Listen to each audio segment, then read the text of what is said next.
কি ব্যাপার তুমি পান গুছবে না? পান ঢাকা দিলে যে একটা পানও গুছতে পারবো না। এই পান এই যা পান আছে এলে সব পান তোমাকে গুছা লাগবে একলাই, তুমি গুছবে। এতগুলো পান আমাকে একলা কিসে গুছা লাগবে? 3 দিন এনে এই পানির ভিতর ভিজতে ভিজতে পান ভাঙ গেলে এসে গুছা কাঁদি সে হাটে দিতে 1 টাকার খরচ হিসেবে পর্যন্ত খাইতে পাইনি। এই পান আমি গুছতে পারবো না, একলা একলা গুছা গাদি সে হাটে যাও, দেখো কেমন লাগে। ওহো রে আল্লাহ, এই ব্যাপার। আজকে হাটের ঘটনা তুমি শুনলে পরে হাঁটতে হাঁটতে মরে যাবে। আজকে হাটে পান লেগেছে, তো পানের দাম নাই। এই পান আবার মনে করো আমার বন্ধু অরঙ্গ, এই অরঙ্গ আমার বন্ধু এই পান ডালিছে বাকি।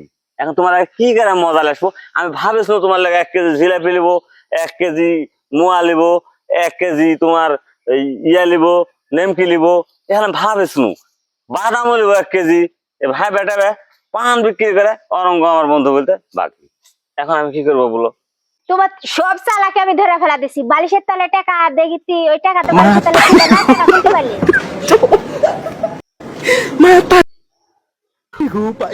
পানে টিনে গুইছা তারপরে উঠে আসে, তারপর তার আগে উঠে আসলে তারপরে আমি দেখে লিবনি। এই পান গুছে এবার আনবো খর জিনিস। খোয়ার জিনিস পান বেছে লেসে তুই খা, আমার খাওয়া লাগবে না। প্রতিদিন মিথ্যা কথা বলে বলে